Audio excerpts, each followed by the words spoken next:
The air in Bataan doesn't move. It hangs heavy and wet, like a shroud you have to push through with every step. It smells of things I never knew could have a scent: the sweet rot of orchids, the metallic tang of unseen blood, and the thick, soupy odor of mud that has never known the sun. Before the war, I taught geography in Kyoto. I would show my students maps, tracing the clean, confident lines of coastlines and mountain ranges. I taught them that the world could be understood, that it had order. Bataan has no order. It is a world collapsing in on itself, a chaotic classroom of death where the only lesson is survival. We of the 16th Division, the Kyoto Division, were supposed to be disciplined.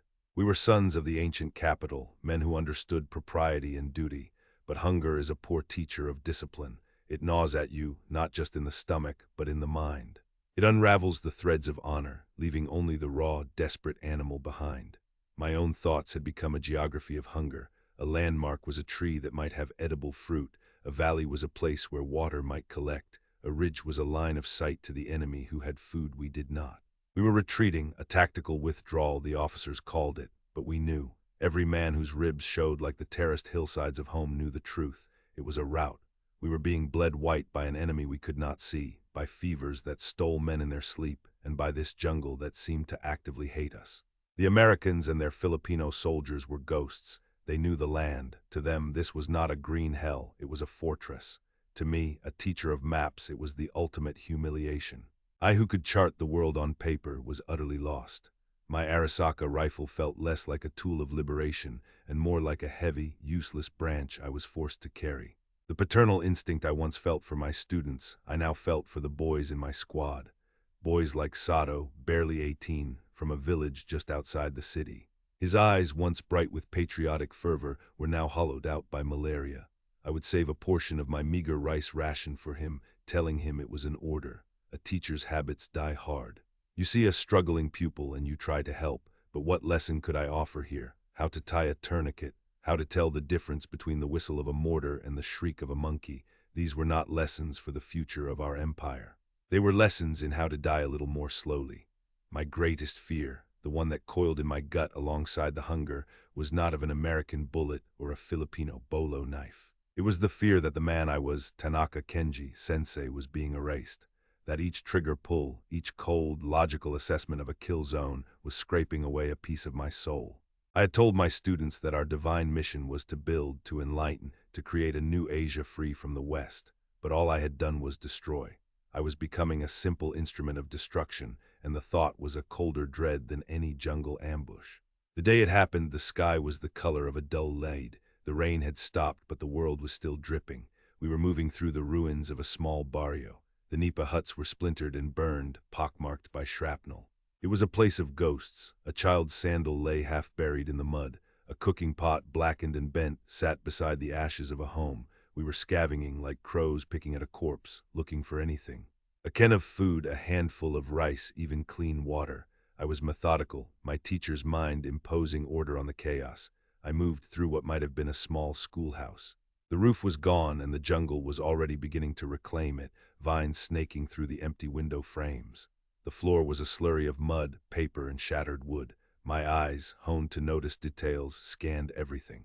A glint of metal that was just a tin can, a scrap of cloth, and then I saw it. Lying half submerged in the filth was a book. It wasn't a military manual or a propaganda leaflet. Its cover was a faded blue, the corners soft and worn.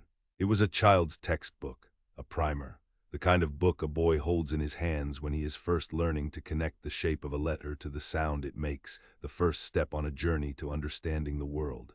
I knelt down, my knees sinking into the cold mud. My fingers, calloused and dirty, trembled as I picked it up. The paper was swollen and damp, but the ink had mostly held. It was in a language I did not speak, Tagalog perhaps, with English words underneath, but I didn't need to read the words. I understood the pictures. A simple drawing of a house with the word Bahay and house beneath it. A drawing of a boy and a girl holding hands, Bata, children. A water buffalo in a field, Calabaw Carabao. I turned a page and my breath caught in my throat like a shard of ice. There was the alphabet, A, B, C. The simple, foundational blocks of knowledge, the tools I had given my own students in Kyoto. With these, a child could learn to read stories, to write letters, to study science, to understand history. With these, a child could build a future we were supposedly here to give them. and we had turned their schoolhouse into this, a tomb of mud and splinters. We had taken their tools of creation and left them with only tools of destruction. I sat there on the floor of that ruined building, the sounds of the jungle, the distant crack of rifle fire, the groans of my starving comrades, it all faded away. There was only the book in my hands. The weight of it was immense, heavier than my rifle, heavier than my pack, heavier than the suffocating air itself. This was the true face of our divine mission.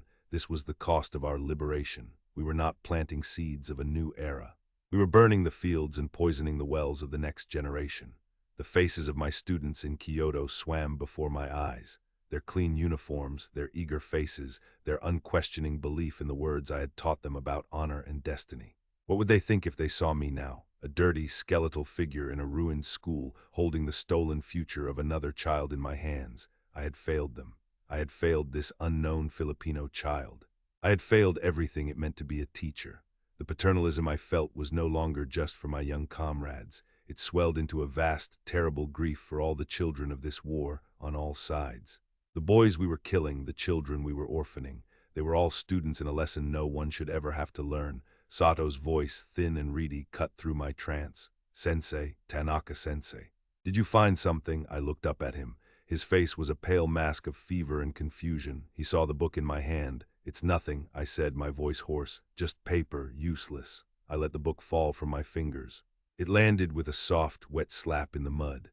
Leaving it, there was one of the hardest things I have ever done. It felt like leaving a part of my own soul behind to rot in the jungle. I got to my feet, my body aching, but it was a different kind of ache now. It wasn't just hunger or fatigue. It was a deep spiritual wound. As we marched on, the geography of my mind had changed again.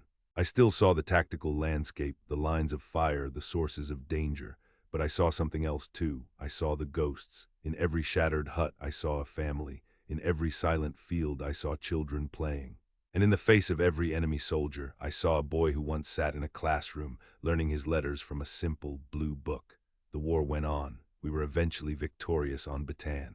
We watched the starved, skeletal columns of American and Filipino prisoners march north. It was not a victory. It was a funeral procession. I had survived, but the teacher inside me had witnessed a murder, his own. He was not dead, but he would forever be haunted by the ghost of what he had destroyed in the name of duty. That simple primer was the only truth I found in the entire war, and its lesson was brutal.